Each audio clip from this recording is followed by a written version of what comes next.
네, 오늘 하나님 말씀은 구약 성경 사사기입니다. 사사기 6장 11절에서 18절까지의 말씀.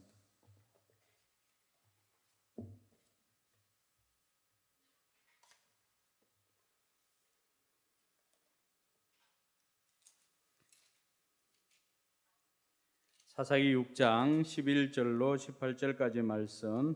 네, 불편하지 않으면 자리에 일어나서 함께 하나님 말씀 받도록 하겠습니다. 네, 같이 읽습니다. 주님의 천사가 아비에셀 사람 요아스의 땅 오브라에 있는 상수리 나무 아래에 와서 앉았다. 그때 요아스의 아들 기드온은 미디안 사람들에게 들키지 않으려고 포도주 털에서 몰래 밀 이삭을 타작하고 있었다. 주님의 천사가 그에게 나타나서 힘센 장사야, 주님께서 너와 함께 계신다 하고 말하였다. 그러자 기드온이 그에게 되물었다. 감히 여쭙습니다만 주님께서 우리와 함께 계신다며 어째서 우리가 이 모든 어려움을 겪습니까? 우리 조상이 우리에게 주님께서 놀라운 기적을 일으키시어 우리 백성을 이집트에서 인도에 내셨다고 말하였는데 그 모든 기적들이 다 어디에 있단 말입니까? 지금은 주님께서 우리를 버리시기까지 하셔서 우리가 미디안 사람의 손아귀에 넘어가고 말았습니다. 그러자 주님께서 그를 바라보시며 말씀하셨다. 너에게 있는 그 힘을 가지고 가서 이스라엘을 미디안의 손에서 구하여라.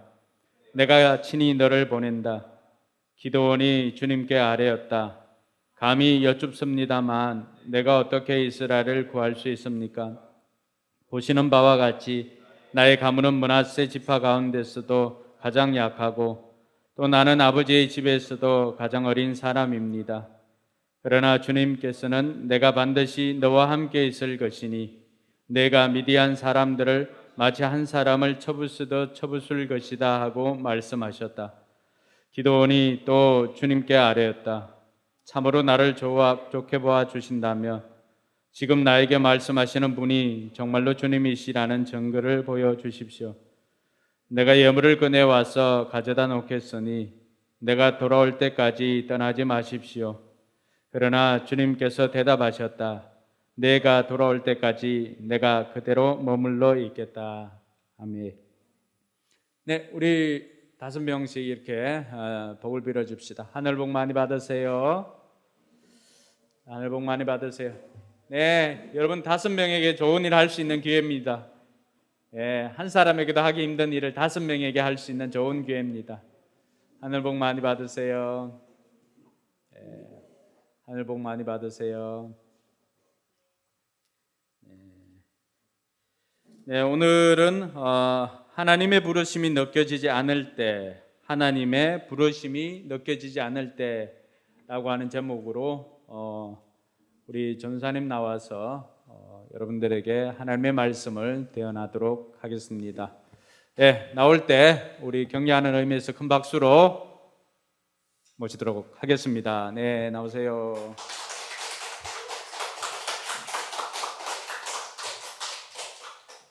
네, 뭐 간증하러 나온 느낌인데.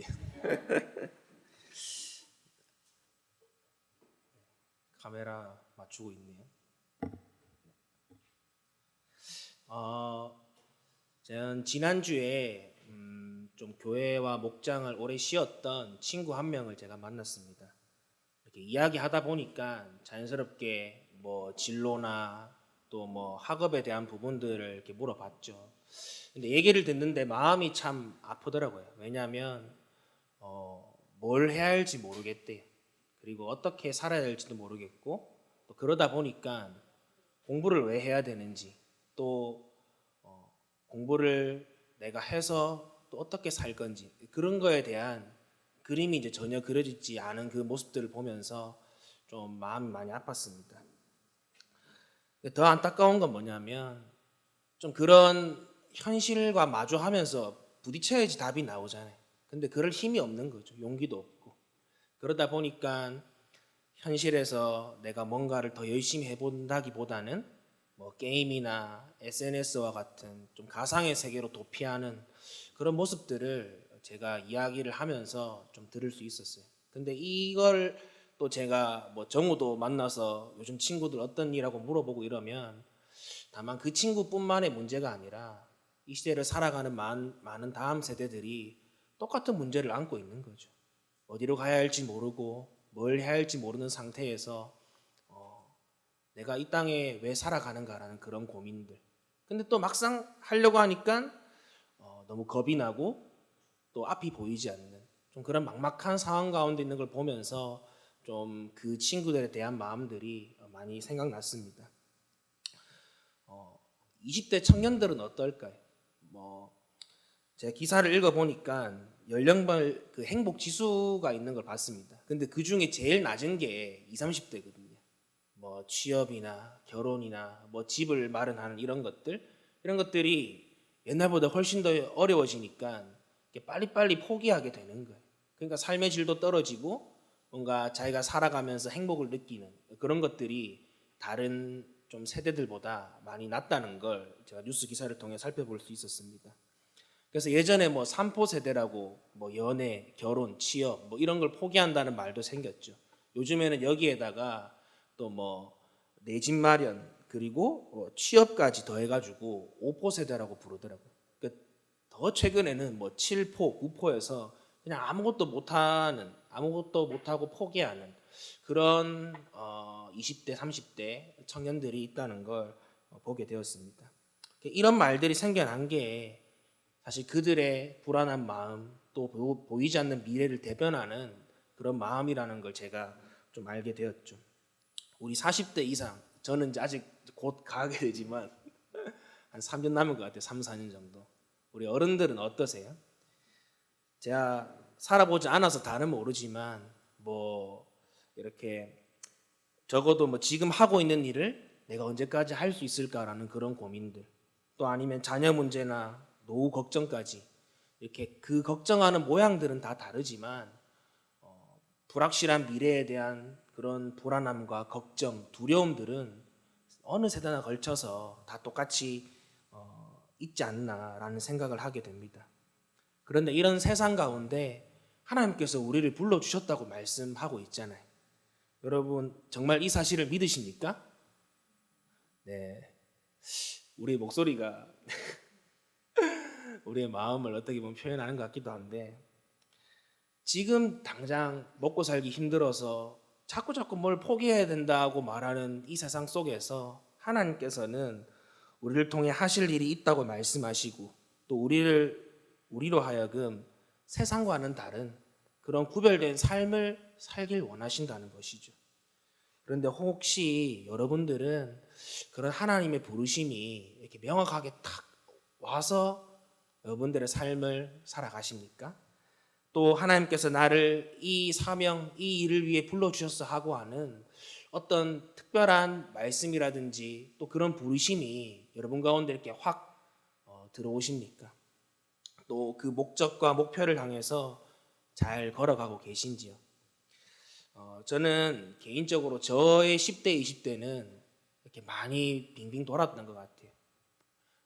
여기 나오는 많은 10대, 20대들의 이야기처럼 저도 예수를 믿고 신앙생활을 하지만 뭐라 해야 될까? 저는 좀 그랬던 것 같습니다. 교회가 저의 도피처였어요.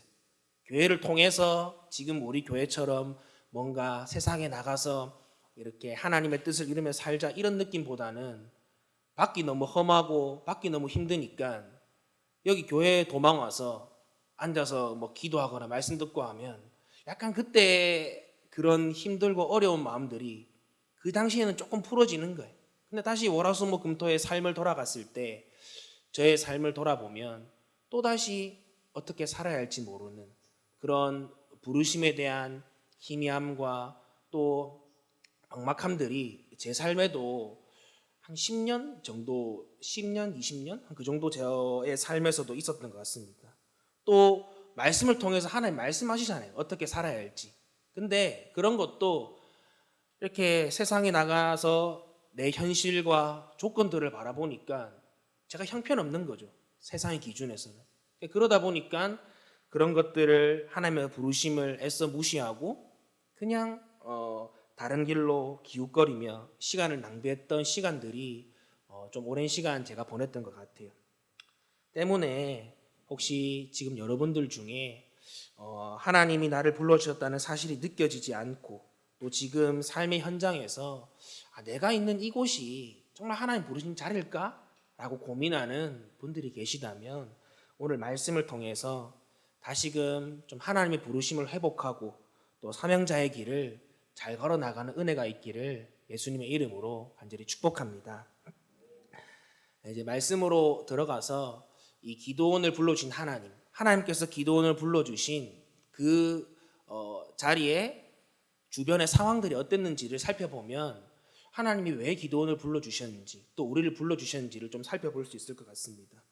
먼저 사사기는 아시는 분은 아시겠지만 크게 4가지 사이클로 그 스토리가 흘러가거든요. 처음에는 이스라엘 백성들이 하나님을 버리고 우상들을 섬기죠. 그리고 그 다음에 하나님께서는 이방 민족들에게 그들을 넘겨주셔서 징계와 심판을 하십니다. 그러다가 이제 사람들이 계속해서 침략을 당하고 고통을 당하다 보니까 이제 그 괴로움이 한계에 찬 거예요. 그러니까 그때 비로소 그동안 그들이 잊고 살았던 하나님을 찾고 하나님께 도와달라고 구원을 요청하죠. 그러면 끝으로 하나님께서는 그들의 음성을 들으시고 한 사람 사사를 세우셔서 이스라엘을 구원하시는 그런 4가지 사이클이 계속해서 반복되고 있다는 것입니다. 그래서 사사기를 기록한 이 저자는 사사기 마지막 장에 그 시대를 이렇게 평가하고 있는데 사사기 21장 25절 말씀입니다. 우리 함께 읽어보도록 하겠습니다. 시작. 그때에는 이스라엘에 왕이 없었으므로 사람들은 저마다 자기의 뜻에 맞는 대로 하였다. 왕이신 하나님을 버린 이스라엘, 그들은 자기의 생각과 가치관이 곧 법이었죠. 그리고 그런 사사기의 백성들의 삶은 하나님은 떠나면 떠날수록 점점 무너지고 피폐해져만 갔습니다. 읽지는 않았지만 사사기 6장 1절에 보니까 이스라엘 자손이 주님께서 보시는 앞에서 악을 저질렀다고 기록되어 있습니다. 우리가 읽은 새 번역에는 그냥 악을 저질렀다고 되어 있지만 개역개정 보신 분들은 알겠지만 또라는 말이 들어가요. 그 앞에 계속해서 그런 죄들이 반복되고 있음을 알려주는 것이죠. 그리고 하나님께서는 다시금 이스라엘을 심판하십니다. 이번에 누구를 어떤 이방 민족을 들어서 심판하시죠? 미디안을 들어서 7년 동안 이스라엘을 괴롭게 하시는데 사실 기간이 짧아요. 다른 민족들이 침입해온 그 시간보다. 근데 그 고통은 앞에 8년, 18년, 20년 이렇게 괴롭혔던 이방 어떤 민족들보다도 더 심하고 더 괴롭게 이스라엘 백성들을 고통받게 만든다는 것입니다. 이게 어느 정도였냐면 사람들이 살 수가 없으니까 산이나 동굴로 다 도망가서 거기서 사는 거예요. 우리도 예전에 역사를 보면 어려운 시기 때 이렇게 외구가 침략해 오거나 누가 왔을 때 그 땅에 살지 못하고 숨어 들어가서 나무를 캐먹거나 이런 식으로 해서 겨우겨우 연명하는 그런 삶, 오늘 그런 삶이 이 시대에도 펼쳐진 것이죠. 그리고 또 이스라엘 사람들이 농사 지으려고 이제 씨를 심잖아요. 근데 이 미디안 사람들이 얼마나 독하냐면 열매를 맺고 뺏는 것도 아니고 씨를 심자마자 밭을 다 망쳐버리는 거예요. 애초에 살아갈 여지를 주지 않는 거죠. 숨 쉴 여유를 주지 않는 것입니다. 그리고 가축들도 다 수탈해 갔다고 성경은 기록하고 있습니다. 그래서 5절 말씀에는 이 미디안 사람들을 향해서 뭐라고 말하냐면 메뚜기 떼와 같다고 말하고 있거든요. 여러분들 성경에서 메뚜기 떼 하면 어떤 이미지가 떠오르세요? 재앙. 누가 말씀하셨는데 재앙이 떠오르죠. 바로 재앙의 상징과도 같은 곤충이 이 메뚜기인 것입니다. 그냥 가는 곳마다 하나도 남기지 않고 다 쓸어가는 거예요. 살아갈 여유, 살아갈 힘도 주지 않는 그런 것이 메뚜기인 것입니다. 그만큼 이스라엘 백성들의 상황이 힘들고 어렵다는 걸 말해주고 있는 것입니다. 그런데 하나님께서 단순히 이스라엘 백성들을 고통 주시고 벌하시려고만 이 일들을 주실까요? 아니죠. 8절에서 10절 말씀에 보니까 이 이스라엘 백성들의 부르짖는 소리에 하나님께서 원래는 바로 사사를 보내주시거든요. 근데 이번에는 선지자를 통해서 이렇게 하고 싶은 말을 좀 하시는 것 같아요. 그 말을 한마디로 요약하면 이렇게 말할 수 있을 것 같습니다. 저를 따라서 한번 해주실래요? 나는 주 너희의 하나님이고 너희는 내 백성이다. 나는 주 너희의 하나님이고 너희는 내 백성이다. 할렐루야. 아멘. 바로 이것이 하나님이 자녀 이스라엘을 징계하시고 벌하시는 그 아버지의 마음인 줄 여러분들이 믿으시길 바랍니다. 혹시 여러분들 삶 속에서 어떤 고통이나 고난이 왔을 때 그것들이 내 죄 때문인 것 같다라고 같은 생각이 든다면 하나님 나를 미워서 그러시는 게 아니라 나를 사랑하시기 때문에 다시금 하나님과 아버지 하나님과 자녀인 우리가의 관계를 회복하기 위해서 하나님께서는 때로는 우리에게 고난을 허락하신다는 걸 기억하시길 바랍니다. 바라기는 이 말씀을 통해서 징계하시는 하나님이 우리를 사랑하신다는 그 마음을 기억하고 더 이상 죄악 가운데 넘어져 쓰러져 가는 것이 아니라 이제는 하나님 앞에 회개하고 정말 주님의 뜻을 이루며 살아가는 하나님의 기쁨으로 살아갈 수 있는 저와 여러분들이 되시기를 예수님의 이름으로 간절히 축복합니다. 그러면 이제 하나님께서 기도원을 어떻게 불러주셨을까요? 먼저 하나님께서 천사로 가장해서 주님의 천사로 가장해서 기도원을 찾아오셨습니다. 그리고 그에게 말씀하시죠. 12절 말씀 우리 띄워주시면 같이 읽도록 하겠습니다. 12절 말씀 시작. 주님의 천사가 그에게 나타나서 힘센 장사야 주님께서 너와 함께 계신다 하고 말하였다. 아멘. 이게 우리가 이 구절만 보면 은혜가 되죠. 감격도 되고 감동도 되고. 그런데 이 말을 듣고 있는 기도원의 모습이 어떠한가를 살펴보면 조금 이렇게 속된 말로 놀리는 것 같은 그런 느낌도 들 때가 있습니다. 기도원의 모습이 어떤 모습이었을까요? 11절 말씀을 제가 읽어드리겠습니다. 주님의 천사가 아비에셀 사람 요아스의 땅 오브라에 있는 상수리 나무 아래 와서 앉았다. 그때에 요아스의 아들 기도원은 미디안 사람들에게 들키지 않으려고 포도주 틀에서 몰래 밀 이삭을 타작하고 있었다. 하나님께서 기도원을 부르실 때 힘센 장사, 우리 개역 개정에서는 큰 용사라고 말하죠. 그렇게 불러주시고 너와 함께 한다고 말씀하셨는데 지금 기도원의 모습은 하나님이 함께 한다고 하기에는 너무나도 초라하고 너무나도 어떻게 보면 낮은 그런 모습의 기도원의 모습이 보입니다. 여러분 타작은 마당과 같이 넓은 곳에서 타작하는 곳이죠.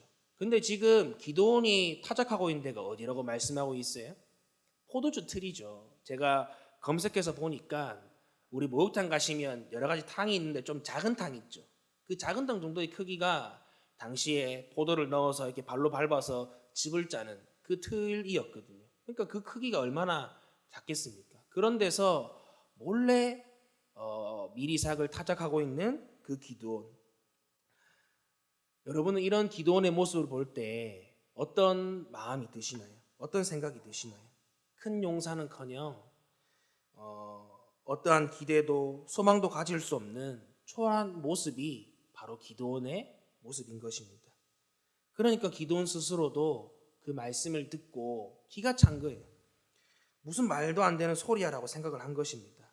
그리고 아직까지 이 기도원은 자기를 찾아오신 분이 하나님이란 걸 몰라요.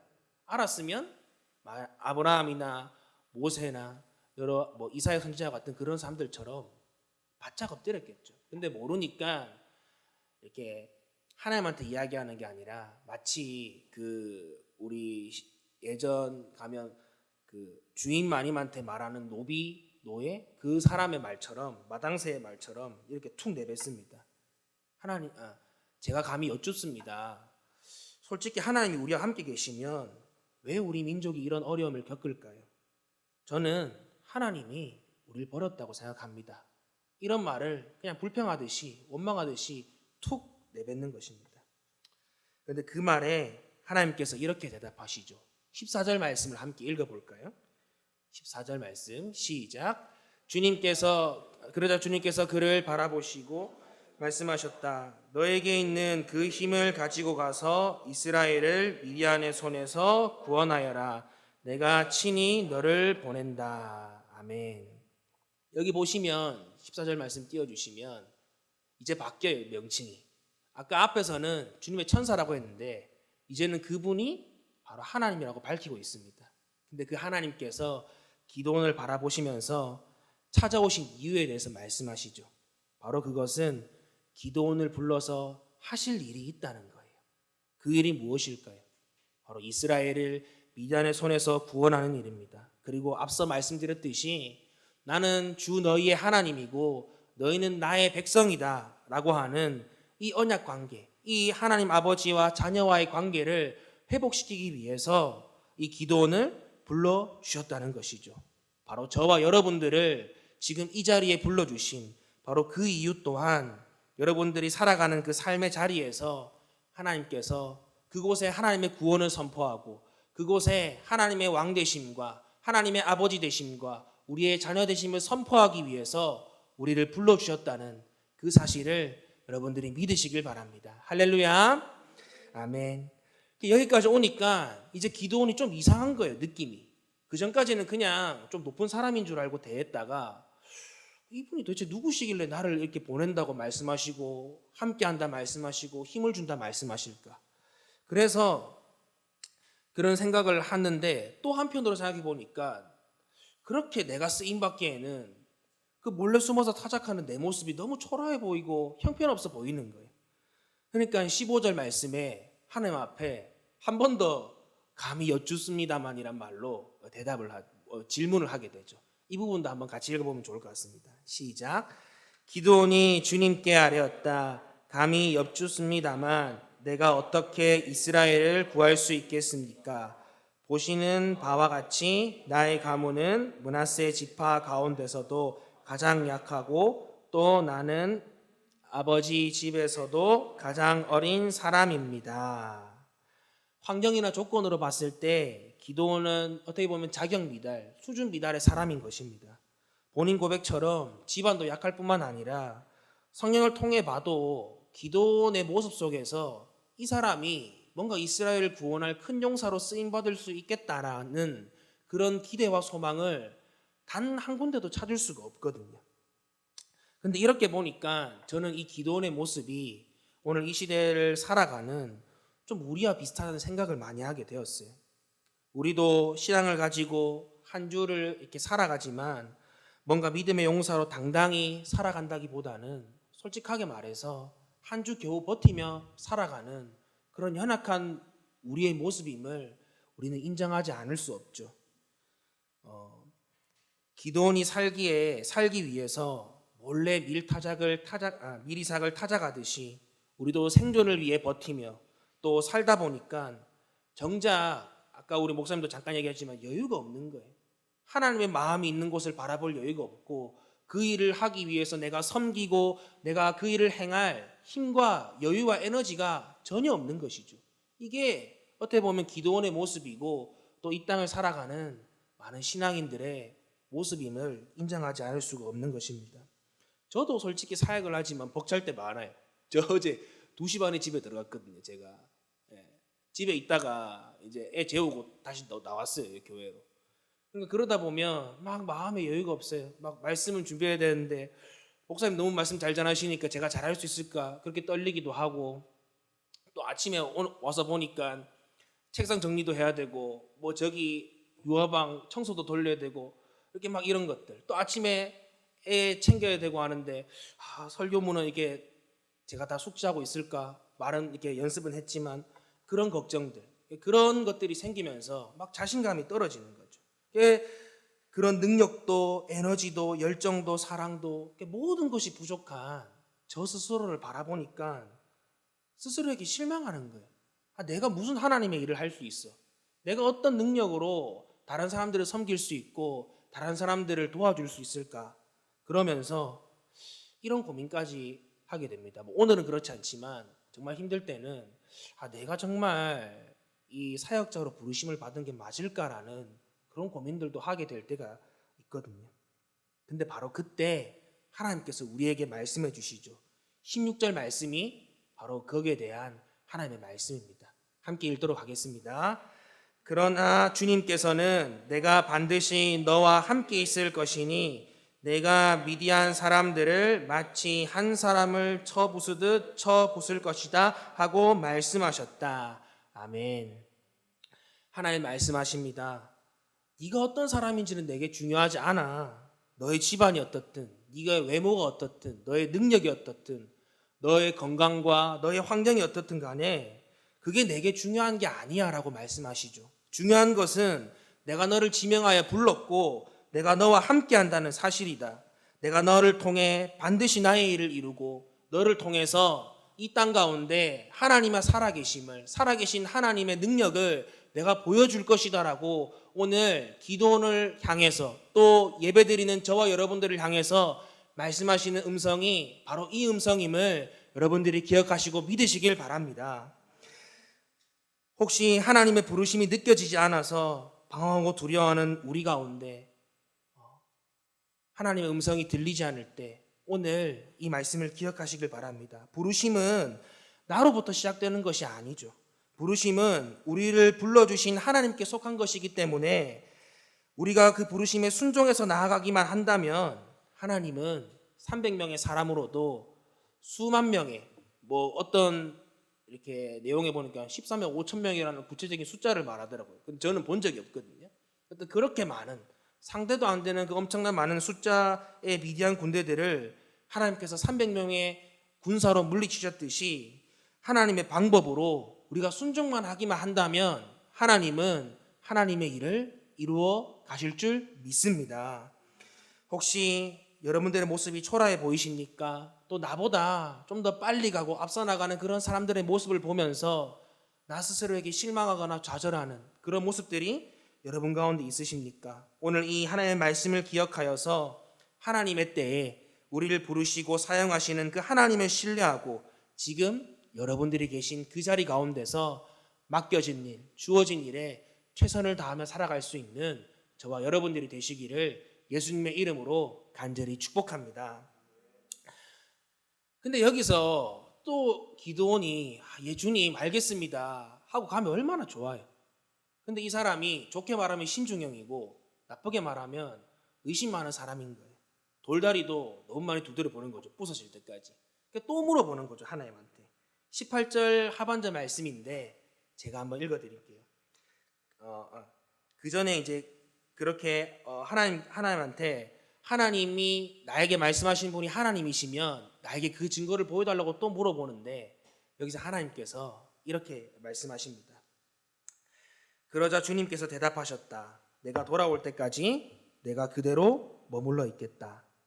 우리 같으면 이 정도까지 하면 답답해가지고 경상도 말로 치하라 이런 말들 그만해라 이렇게 말하고 그냥 버릴 수도 있지만 우리 좋으신 하나님은 그런 기도원이라도 기다려주시고 사랑의 음성으로 이렇게 말씀해 주시는 것이죠.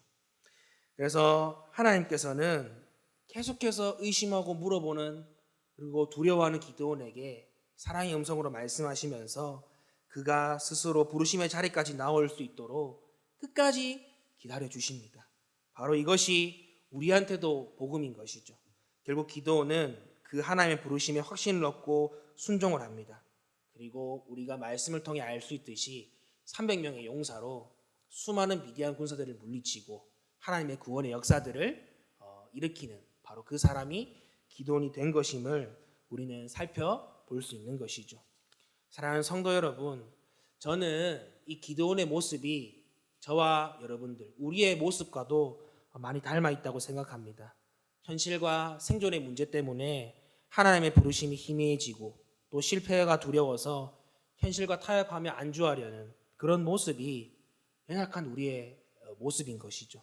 하지만 오늘 이 말씀을 통해서 그런 기드온조차도 불러서 사용하신 하나님, 그 하나님을 보니까 우리에게 희망이 보이잖아요. 이런 우리라도 하나님께서 들어 쓰셔서 이런 우리라도 하나님께서 불러주셔서 하나님의 위대한 일을 감당케 해주시겠다는 희망이 오늘 기도원의 모습을 통해서 우리는 발견할 수 있게 되는 것입니다. 그렇다면 오늘 이 기도원의 모습을 통해 좀 부르심의 원리에 대해서 함께 살펴보고 그렇게 말씀을 나누려고 하는데, 그 부르심의 원리에는 무엇이 있을까요? 첫째는 뭐냐면 하나님께서는 하나님 마음이 있는 곳에 우리를 부르신다는 사실입니다. 하나님이 기도원을 부르신 이유가 뭘까요? 바로 그것은 고통받는 이스라엘 백성들의 부르짖음 때문이죠. 그들의 부르짖음이 하나님의 마음을 움직였고, 하나님은 그 필요에 의해서 이스라엘을 구원하고 하나님과 그들 사이의 관계를 회복시킬 한 사람, 바로 기도원을 불러주셨습니다. 마찬가지로 하나님께서 모세를 부르실 때도 같은 상황이었죠. 출애굽기 2장 24절 25절 말씀에 이렇게 기록되어 있습니다. 제가 읽어드릴게요. 하나님이 그들의 고통 소리를 들으시고 하나님이 아브라함과 이삭과 야곱에게 세운 그의 언약을 기억하사 하나님이 이스라엘 자손을 돌보셨고 하나님이 그들을 기억하셨더라. 아까 앞에 사사기 백성들과 마찬가지로 하나님은 이스라엘 백성들의 고통 소리를 들으셨습니다. 그리고 출애굽기 3장, 바로 그 다음에 나오는 출애굽기 3장에서 하나님은 불붙은 떨기나무 가운데 모세를 불러주셨죠. 그리고 그 모세를 들어서 이스라엘을 애굽에서 구원할 구원자로, 그런 지도자로 세워주셨습니다. 사랑하는 성도 여러분, 혹시 여러분들 주변에 하나님의 마음, 하나님의 필요가 느껴지는 곳이 어디십니까? 그곳이 어디든지 우리가 그곳을 바라봤을 때 마음이 아프고 마음이 가는 그곳이 바로 하나님이 우리를 불러주신 자리라는 거예요. 그래서 바로 그곳이 하나님이 나를 부르신 부르심의 자리인 걸 기억하면서 그곳에서 하나님의 사랑을 흘려보낼 수 있는 저와 여러분들이 되시기를 예수님의 이름으로 간절히 축복합니다. 두 번째 부르심의 원리는 뭐냐면 내가 구원받고 하나님의 자녀가 되었다는 그 사실 자체가 우리가 부르심을 입었다는 강력한 증거라는 거예요. 기도원의 모습이 자격 미달이죠. 수준 미달이에요. 뒤에 가면 이 기도원이 끝까지 잘한 게 아니거든요. 나중에 결국 이 기도원도 하나님이 아닌 우상을 섬기는 그런 죄를 범하도록 또 만들었던 게 연약한 기도원의 모습입니다. 하지만 확실한 사실은 이 사람조차도 하나님의 백성, 하나님의 자녀였던 것이죠. 그렇기 때문에 하나님은 그를 부르시고 당신의 일을 감당케 해주셨습니다. 여러분들 에클레시아 말을 아시죠? 교회라는 말이 헬라어, 옛날 그리스 말로 에클레시아란 말인데 이게 뭐냐면 밖으로부터 부르심을 입은 자들의 무리, 모임 이런 뜻이에요. 즉 누군가로부터 예수 그리스도의 복음을 듣고 하나님 나라 공동체의 일원으로 부르심을 입었다는 건데, 이 말 자체가 동시에 어떤 걸 말해주냐면 그 부르심을 입은 에클레시아 교회가 어떤 방향, 어떤 목표로 나아가야 될지를 얘기해 주는 거죠. 우리가 누구를 통해서 복음을 듣고 그 공동체 안에 들어왔다는 사실은 우리 또한 그곳에서 말씀을 듣고 변화되어서 밖에서 복음을 알지 못하고 죽어가는 그 사람들에게 복음을 전해서 다시금 이 교회 안으로, 하나님의 공동체 안으로 오게 하는 것이 바로 이 교회 공동체의 존재의 목적이라는 것입니다. 우리 가정교회식으로 말하면 바로 영혼 구원하여 제사 삼는 그 일이 우리 삶의 목적인 것이죠. 우리를 부르신 삶의 목적이라는 것입니다. 그래서 마태복음 28장 18절에서 20절 말씀, 우리 너무 잘 아는 말씀이죠. 한번 우리 읽어보도록 하겠습니다. 시작. 예수께서 다가와서 그들에게 말씀하셨다. 나는 하늘과 땅의 모든 권세를 받았다. 그러므로 너희는 가서 모든 민족을 제자로 삼아서 아버지와 아들과 성령의 이름으로 세례를 베풀고 내가 너희에게 명령한 모든 것을 그들에게 가르쳐 지키게 하여라. 보아라, 세상 끝날까지 항상 너희와 함께 있을 것이다. 아멘. 바로 하나님의 구원을 필요로 하는 사람들을 하나님의 교회 공동체, 하나님의 나라, 하나님의 백성 공동체로 불러 모으기 위해서 하나님께서는 우리를 이 교회로 또 하나님의 백성으로, 자녀로 불러주셨습니다. 바라기는 하나님의 교회인 나를 영혼권의 자녀 삼는 이 일을 위해 불러주셨다는 사실을 기억하면서 지금도 예수를 몰라 방황하고 힘들어하는 많은 우리의 VIP들에게 하나님 나라의 공동체로 인도할 수 있는, 하나님의 복음을 전할 수 있는 저와 여러분들이 되시기를 예수님의 이름으로 간절히 축복합니다. 세 번째 부르심의 원리가 있습니다. 그것은 뭐냐면 부르신 하나님께서 우리와 함께 하시고 그 일을 감당할 능력도 주신다는 것이죠. 앞에서 기도원의 모습을 통해 살펴보았듯이 우리의 조건과 우리의 자격과 환경이 중요한 게 아닙니다. 중요한 것은 우리를 부르신 하나님께서 우리와 함께 하신다는 사실입니다. 할렐루야. 뿐만 아니라 그 일을 감당할 힘과 능력을 주시고 나아가서 비록 부족한 우리이지만 하나님께서는 사랑으로 기다려 주시죠. 그리고 우리가 지금 비록 기도원과 같이 연약한 사람들이지만 장차 정말 하나님 말씀하신 것처럼 그 일에 합당한 큰 용사로 우리를 빚어주시고 세워주신다는 사실입니다. 그래서 사도 바울도 빌립보서 4장 11절에서 13절 말씀 가운데 이렇게 고백하고 있는 것이죠. 제가 읽어드릴게요. 내가 궁핍해서 이렇게 말하는 것이 아닙니다. 나는 어떤 처지에서도 스스로 만족하는 법을 배웠습니다. 나는 비천하게 살 줄도 알고 풍족하게 살 줄도 압니다. 배부르거나 굶주리거나 풍족하거나 궁핍하거나 그 어떤 경우에도 적응할 수 있는 비결을 배웠습니다. 나에게 능력을 주시는 분 안에서 나는 모든 것을 할 수 있습니다. 아멘. 여러분들 혹시 바울이 언제 이 편지 썼는지 아세요? 감옥에 있을 때.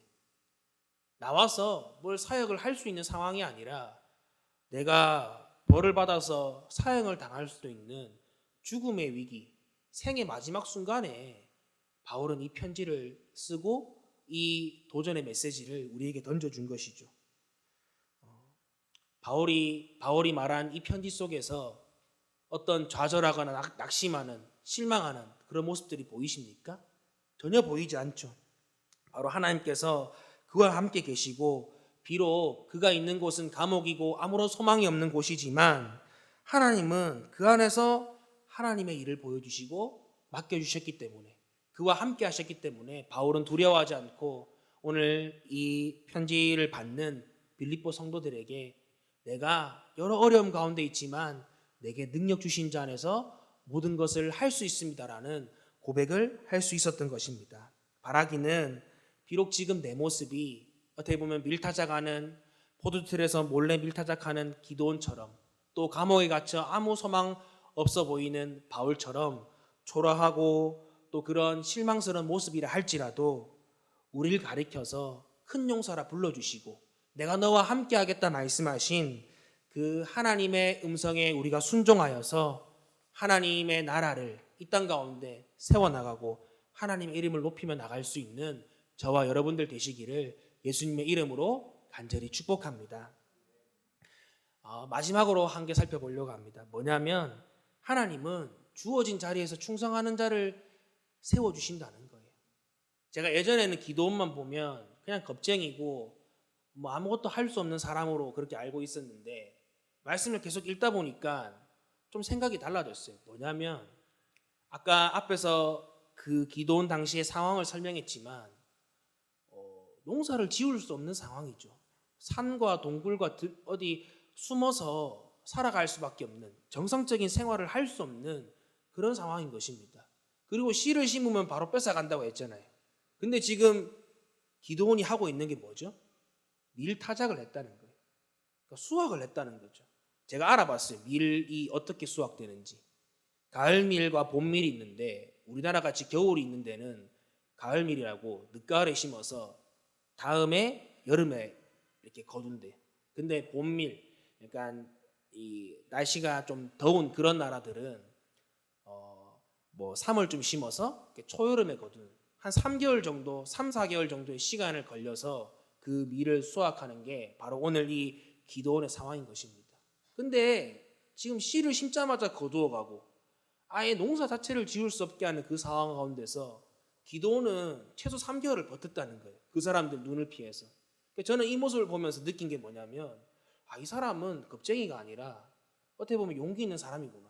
아무도 그 일을 할 수 없는 그 상황 속에서 이 사람만큼은 씨를 심고 씨를 심고 그게 싹이 나고 그게 열매를 거둘 때까지 좀 어떻게 보면 필사적으로 살아남았구나라는 생각이 들었습니다.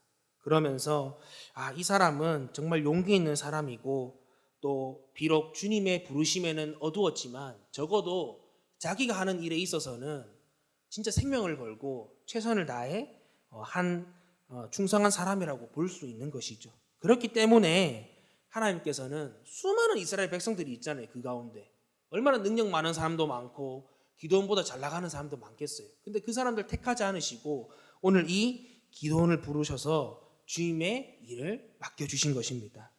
사랑하는 성도 여러분, 혹시 지금 여러분들이 계신 곳이 좀 나와 맞지 않아, 좀 맞지 않는 옷과 같이 내가 왜 이곳에 있어야 될까라고 고민하는 그런 곳에서 뭐 일을 하거나 또 계신 분들이 계십니까?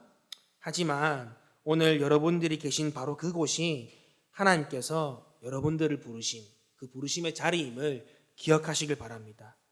로마서 11장 26절에 이렇게 기록하고 있습니다. 뭐냐면 하나님께서 주시는 고마운 선물과 부르심은 철회되지 않습니다. 개역개정에는 하나님의 은사와 부르심에는 후회함이 없다는 거예요. 내가 있는 자리가 이해가 되지 않는 자리일 수도 있어요. 내가 왜 이곳에 있어야 돼? 나는 이곳이 아니라 더 높은 곳, 더 잘 나가는 자리에 있어야 되는 사람이라고 생각하는 그런 자리라 할지라도, 그런 곳이라 할지라도 하나님은 우리를 그곳에 보낸 거에 대해서 후회함이 없다는 거예요. 왜요? 하나님의 계획이 있고 하나님이 우리를 그곳에서 우리를 통해서 하실 일이 있기 때문에 지금 그 자리에 우리를 불러주셨다는 것이죠. 그렇기 때문에 지금 그 자리가, 여러분들이 계신 그 자리가 이해가 되지 않고 또 내 생각으로는 도저히 납득이 되지 않는 자리라 할지라도 그곳이 하나님이 보내신 부르심의 자리라는 사실을 믿고 그곳에서 여러분들의 기도원처럼 정말 충성을 다하고 최선을 다할 수 있는 저와 여러분들이 되시기를 간절히 축복합니다. 그러면 때가 되면 반드시 이루시는 그 하나님께서 저와 여러분들을 통해 놀라운 하나님의 일들을 보게 하시고 경험하게 해주실 줄 믿습니다. 그럼 끝으로 우리는 이런 원리를 가지고 어떻게 살아야 할까요? 첫째는 지금 내가 있는 곳이 하나님의 마음이 있는 부르심의 자리임을 기억하면서 지금 있는 그 자리에서 최선을 다하시길 바랍니다. 내가 속한 가정, 직장, 교회 공동체 모두가 그곳에서 하나님이 하실 일이 있기 때문에 우리를 불러주셨죠. 그렇기 때문에 하나님 왜 저를 여기 보내주셨어요? 라고 하는 원망과 불평보다는 어느 곳이든 충성했던 요셉과 같이 하나님 이곳에서 제가 할 일이 뭡니까? 하나님 이곳에서 어떤 일을 하시길 원하십니까? 라는 그런 순종의 마음으로 나아가서 주어진 자리에 최선을 다하는 저와 여러분들이 되시기를 축복합니다. 둘째는 나를 불러주신 주님이 나와 함께 하심을 믿고 지금 있는 자리에서 최선을 다하는 거예요. 아브라함도 모세도 여호수아도 다윗도 심지어는 예수님도 혼자서 일을 감당하시지 않았어요. 성령 세례 받으시고 하나님과 함께 하니까 그때부터 갈릴리 지방에서 하나님의 복음을 선포하셨죠. 마찬가지로 우리도 부르심에 순종하여 나아갈 때 하나님이 우리 혼자 두지 않으세요. 늘 우리와 함께 계시고 우리에게 능력 주심을 믿으시길 바랍니다. 그래서 그런 것들을 믿고 우리가 주어진 자리에서 맡겨진 사명들을 다할 때 하나님은 하나님의 일을 보여주시는 것이죠. 끝으로 하나님께서 기도원을 큰 용사가 되기까지 기다려 주셨던 것처럼 우리 또한 우리의 부르심의 자리에서 앞으로 하나님의 큰 용사로 세워질 그 한 사람을 세워나갔으면 좋겠습니다. 한 사람이 하나님의 사람으로 세워지기까지는 많은 사람들의 눈물과 기도와 헌신과 섬김이 있었죠. 여러분들의 삶을 돌아보십시오. 지금 이 자리에 있는 이유가 내 힘과 내 능력으로 된 것이 아무것도 없지 않습니까? 먼저는 하나님의 도우심이고 그리고 그 하나님이 보내신 많은 사랑의 사람들이 우리를 돌봐주고 우리를 위해 기도해주고 섬겨줬던 그것들이 퍼즐 하나하나가 맞아서 지금의 내가 만들어진 것입니다.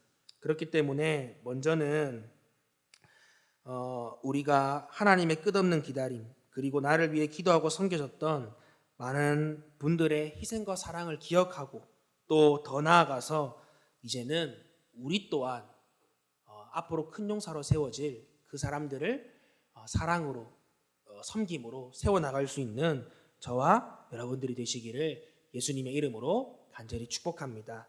사랑하는 성도 여러분, 하나님의 부르심이 느껴지지 않을 때, 또 내가 가는 이 길이 정말로 하나님이 부르신 길인가라고 의심되고 낙심하고 좌절할 때, 그리고 내 모습이 하나님의 부르심에 비해서는 너무나도 초라해 보이고 또 한심하게 보이는 그때, 오늘 우리 모습과 같았던 기도원을 기억했으면 좋겠습니다. 또 그를 불러주시고 그를 마침내 하나님의 일을 감당하게 하신 하나님을 기억했으면 좋겠습니다. 그래서 이번 한 주 여러분들을 불러주신 그 자리에서 맡겨진 사명에 최선을 다하고 하나님의 일을 경험하는 저와 여러분들이 되시기를 예수님의 이름으로 간절히 축복합니다.